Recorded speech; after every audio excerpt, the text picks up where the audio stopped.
This line and lettering guide will increase your speed and accuracy as you develop patterns for your chip carving. Let me show you how it works. First, when you get your guide, take a permanent marker and very lightly go over these numbers on the edge of the dial as well as these marks in the center here. They're very hard to read without doing this. So that's the first thing you should do, like I've done on my guide. To start with, to know how to turn and twist the dial on the inside, to twist it to the right, use your right thumb and index finger and twist to the right. To twist it to the left, use your left thumb and index finger, grab on the right side, and twist the opposite direction. Okay, so this is how to turn it to the right, and this is how to turn it to the left. Let's start with lining up the number 4 on this inside dial with the hash mark on the outside. And using these metric markings on the inside of the dial, there are 1, 2, 3, 4, 5, 6 holes for metric. I'll put my mechanical pencil lead in the first hole. I'll skip a hole. I'll skip another hole. And there you've got 3 lines spaced 4 millimeters apart. If I wanted to split those, I could use the hole that's in between each of those. So I'd use that one and that one. Now I've created lines that are 2 millimeters apart. We can do the same thing in the other direction. Just hold your lettering guide in this manner. I'm still set at 4 millimeters. Let's change it. Let's say we want it to be 8 millimeters apart. I've set the number 8 in line with the outside hash mark, and using those same holes on the inside,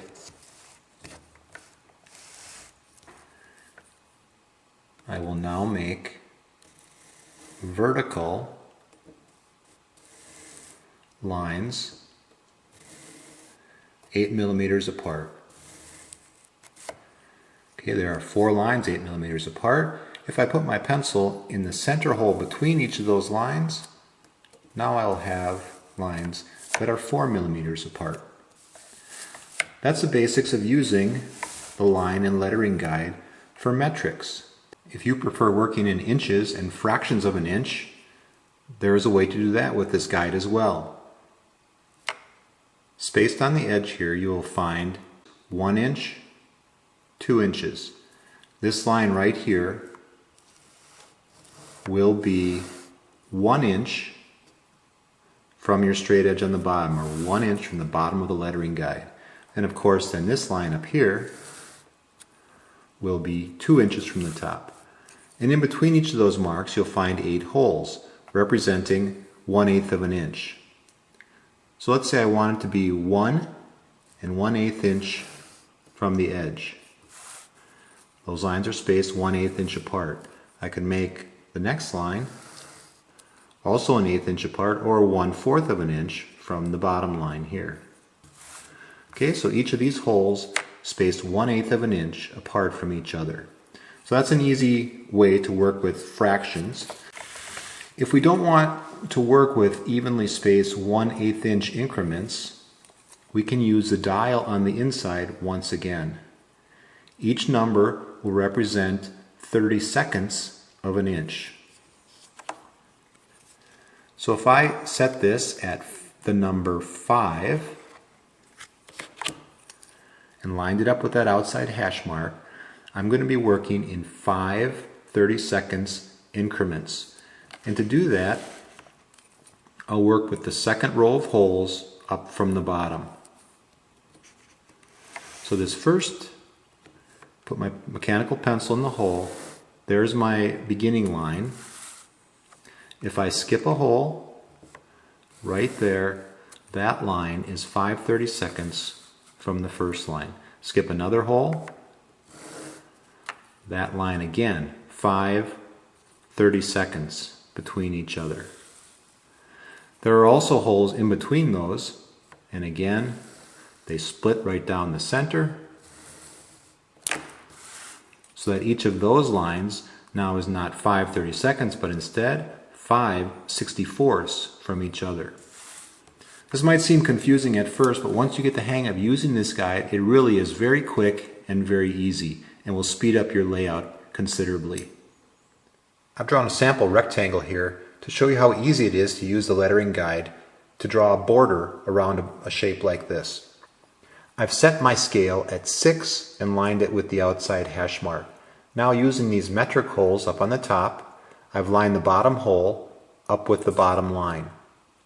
I'm going to use the first hole and make a line 3 millimeters from the edge, because that's half of the 6. Now I'll skip one of the holes and make another line that will be 6 millimeters from the first one I drew. I'm going to do that same procedure up on the top. I'm going to line it up with the top hole, move down one hole, and now skip a hole to make our second line 6 millimeters apart from the first. Now we'll do the same thing for the vertical lines.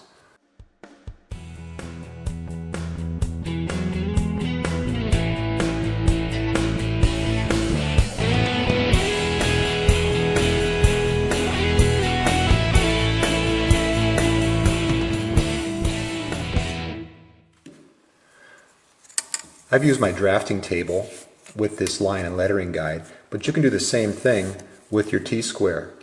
Just put it on the edge of your paper or your board, put your line and lettering guide on top, and use it in the same manner. Now let's look at how to draw your pattern directly onto your wood with the help of this line and lettering guide. I've already started the border and the divisions for where the pattern will be on the inside of this board.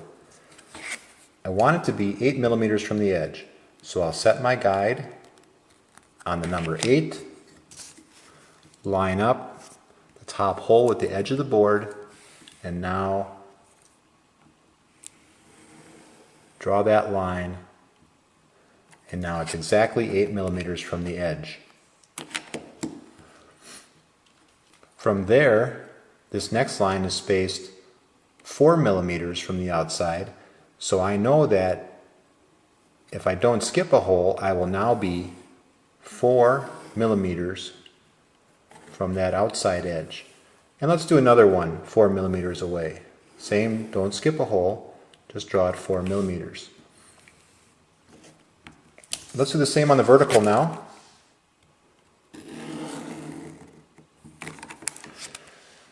And in just a matter of seconds, I've got lines that are 8 millimeters from the edge and 4 millimeters apart. Now this inside line, I want to space 2 millimeters from that inner line. So I'm going to change my setting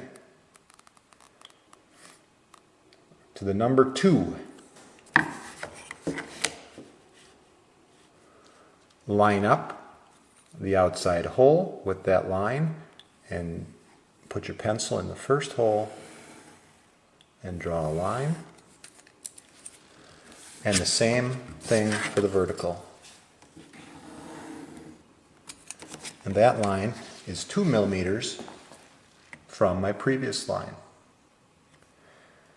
Our inside pattern inside here, we want to set apart 10 millimeters from our border. I'll set my scale, twist it to the number 10.